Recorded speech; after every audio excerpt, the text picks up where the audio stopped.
Praise the Lord, ஹல்லேலூயா. ஆண்டவருடைய நாமம் மகிமைப்படுவதாக. மோசே என்கிற ஒரு பெரிய கோத்திர தலைவன் இஸ்ரவேலின் ஜனங்களை எகிப்தின் கைகளிலிருந்து மீட்டு கொண்டு அழைத்து கொண்டு வருகின்றான். அவனுடைய வாழ்வு ஒரு பெரிய சவாலான வாழ்வாக இருக்கிறது.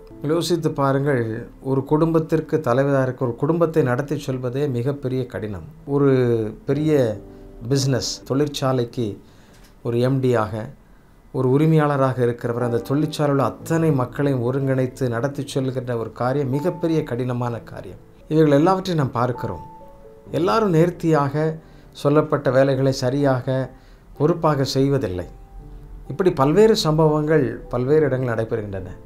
நீங்கள் யோசித்து பாருங்கள், பல லட்சக்கணக்கான மக்களை ஓர் இடத்தில் வைத்து பாதுகாப்பதல்ல, ஒரு தேசத்திலிருந்து ஆண்டவர் காண்பிக்கிற இன்னொரு தேசத்திற்கு அழைத்து செல்லும் பொழுது மோசே என்கிற ஒரு தலைவன் திக்குவாயும் அந்தனாம் உள்ளவன் என்று ஆண்டவர் அவனை சாட்சியாக பிடித்து அவனை அழைத்து கொண்டு அவன் முன்பாக செல்ல ஜனங்கள் எல்லாரும் செல்கிறார்கள். பிரதானமாக தேவன் அவர்களை வழிநடத்துகிறார் என்பதை நாம் பார்த்து கொண்டே இருக்கிறோம். பிரியமானவர்களே, ஆண்டவர் ஒரு மனிதனை மேன்மையாக வைக்க வேண்டும் என்று சொல்லி எண்ணினார் என்றால் அவர் சரியாக மேன்மையாக வைப்பார். அப்படி அற்புதமான காரியங்களை செய்வார். மோசேயினுடைய வாழ்வு நிறைவு பெறுகிறது. யோசுவா என்கிற தலைவன் வருகின்றான். அவனுக்கு ஆண்டவர் ஒரு அழகான ஒரு வாக்குத்தத்தை கொடுக்கிறார். என்ன வாக்குத்தத்தை கொடுக்கிறார் பாருங்கள். யோசுவா 3ஆம் அதிகாரம் 7ஆம் வசனம், நான் மோசேயோடு இருந்தது போல உன்னோடும் இருக்கிறேன் என்பதை இஸ்ரவேல் எல்லாரும் அறியும்படிக்கு இன்று அவர்கள் கண்களுக்கு முன்பாக உன்னை மேன்மைப்படுத்துவேன் என்று சொல்றார். எல்லா இஸ்ரவேலர்களும். இந்த யோசுவா எங்கே இருந்தார்? இஸ்ரவேல் ஜனங்களை மோசே நடத்தி கொண்டிருக்கும் பொழுது யோசுவாவும் கூட செல்லுகின்றார். ஆனால் இப்பொழுது யோசுவா எல்லாவற்றையும் பழகிக்கொண்டு கற்றுக்கொண்டு இப்பொழுது கர்த்தருடைய சித்தத்தின்படி அவன் பொறுப்பெடுத்து இந்த ஜனங்களை கானானுக்குள்ளே கொண்டு செல்ல வேண்டிய ஒரு மிகப்பெரிய பொறுப்பு அவனுக்கு உண்டாகிறது. எனக்கு அன்பானவர்களே, எல்லா ஜனங்களும் இஸ்ரவேலின் அனைத்து ஜனங்களுக்கு முன்பாக அவனை மேன்மைப்படுத்தும்படி கர்த்தர் அவனை உயர்த்துகிறார். மேன்மை எங்கேருந்து வருகிறது? கர்த்தரிடத்திலிருந்து வருகிறது. உங்களுடைய காரியங்களிலே இப்படிப்பட்ட குழப்பங்கள் இருக்கிறது. நான் சொல்லி ஒருவரும் கேட்பதில்லை, நான் சொல்லி ஒரு காரியமும் நடப்பதில்லை. அது குடும்பத்தில் இருக்கலாம், இல்லை நீங்கள் வேலை செய்கிற இடங்களில் இருக்கலாம், உங்களுக்கு கீழாக இருக்கிற பணியாட்களாக இருக்கலாம். எப்பேற்பட்ட இடத்தினாலும் நீங்கள் கர்த்தரை முதன்மையாக வையுங்கள். ஆண்டவர் தான் உங்களை மேன்மைப்படுத்த முடியும். அத்தனை இஸ்ரவேல் ஜனங்களுக்கும் நீங்கள் யோசித்து பாருங்கள், இன்றைக்கு இருக்கிற காலகட்டம் மாதிரி டெக்னாலஜி கிடையாது. ஒரே நொடியில் எல்லாருக்கும் கம்யூனிகேட் பண்ண முடியாது. பல லட்சக்கணக்கான ஜனங்கள் வந்து கொண்டிருக்கின்றார்கள். யோசித்து பாருங்கள், முன்னாடி நிற்கிற ஒரு 15 பேர் நின்றுட்டாங்கன்னா அவ்வளோ பேரும் பின்னாடி நின்றுருவாங்க.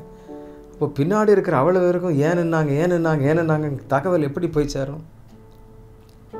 இவைகள் எல்லாம் அந்த காலகட்டத்தில் நேர்த்தியாக சரியாக கர்த்தர் வழி நடத்தியிருக்கிறார்.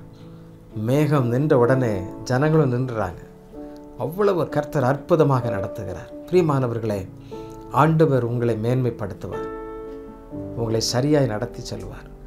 நீங்கள் அவருடைய கரத்தில் உங்களை விட்டு கொடுங்கள். யோசுவா அப்படி தன்னை தாழ்த்தினால் அதற்கு ஆண்டவர் அழகாய் சொல்லுகிறார். போறங்கள் என்ன சொல்கிறார்? யோசுவா 1ஆம் அதிகாரம் 5ஆம் வசனத்தில் அவனுக்கு வாக்குத்தத்தமாக சரியாக அவனுக்கு சொல்லுகிறார். என்ன சொல்லுகிறார் பாருங்கள், நீ உயிரோடு இருக்கும் நாளெல்லாம் ஒருவனும் உனக்கு முன்பாக எதிர்த்து நிற்பதில்லை.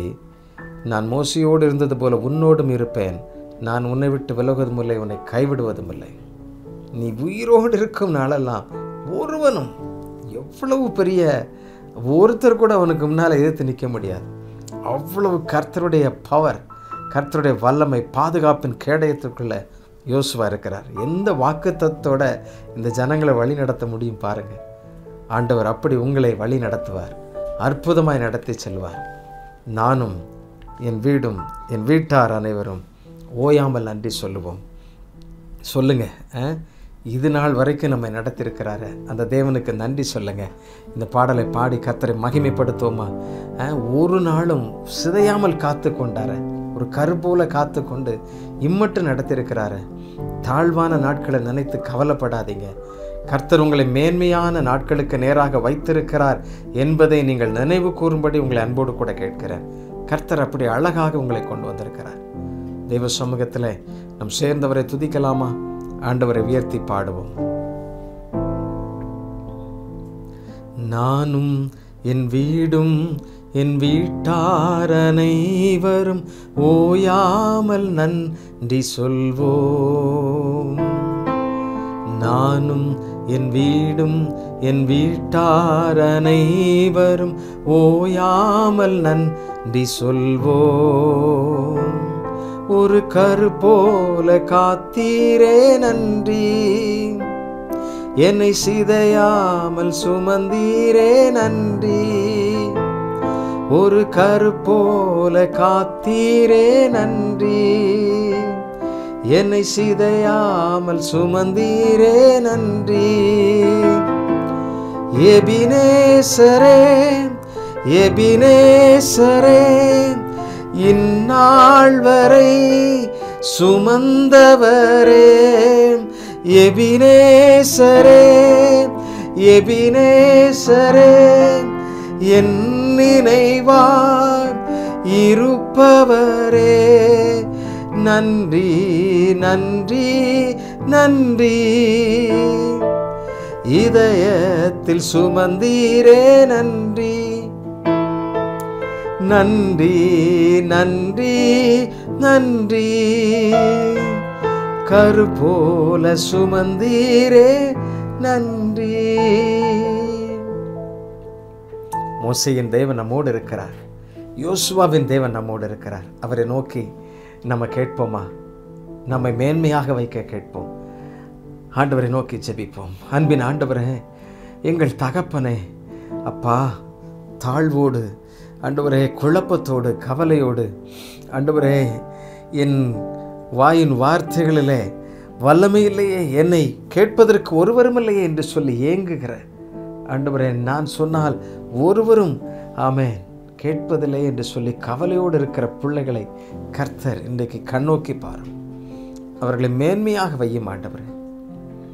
யோசுவாவுக்கு நீர் சொன்னீரே, இஸ்ரவேல் அனைவருக்கும் உன்னை நான் காண்பிப்பேன், மேன்மையாக காண்பிப்பேன் என்று சொன்னீரே. எந்த இடத்துல உடைய பிள்ளைகள் ஆண்டவரே தாழ்த்தப்பட்டு போனார்களோ, அங்கே கர்த்தாவே உடைய பிள்ளைகளை நீர் மேன்மையாய் வைப்பீராக. எந்த இடத்துல உடைய பிள்ளைகள் வெட்கப்பட்டு அவமானப்பட்டு போனார்களோ, அங்கே உடைய பிள்ளைகள் அந்த மேன்மையான வாழ்வை காணட்டும் என்று சொல்லி நான் ஜெபிக்கிறேன். கர்த்தர் உதவி செய்யும். தயவாய் இறங்கும், தயவாய் இறங்கும் அப்பா. ஒவ்வொரு நாளும் எங்களை சிதையாமல் காத்து கொண்டு வருகிறேன், அழகாய் எங்களை கொண்டு செல்லுகிறேன். உடைய பிள்ளைகளை நேர்த்தியாய் நடத்தும் அப்பா. ஆசீர்வதித்தரலாம். நீர் இப்படி செய்கிறதற்காக நன்றி. இனி அவர்கள் ஒரு நாளும் தாழ்வுபட்டு போவதில்லை, மேன்மையை காணப்போகிறதற்காக நன்றி. அந்த மேலான வாழ்வு உடைய பிள்ளைகள் ஒவ்வொருவருக்கும் உண்டாயிருப்பதற்காக ஸ்தோத்திரம் ஸ்தோத்திரம். சகல துதியும் கனமும் மகிமையும் உமக்கு உண்டாகட்டும். இயேசுவின் நாமத்திலே ஜெபிக்கிறோம், ஜெபங்கேளும் நல்ல பிதாவே. ஆமென் ஆமென். கர்த்தர் உங்களை மேன்மையாக வைப்பார். தேங்க்யூ. God bless you.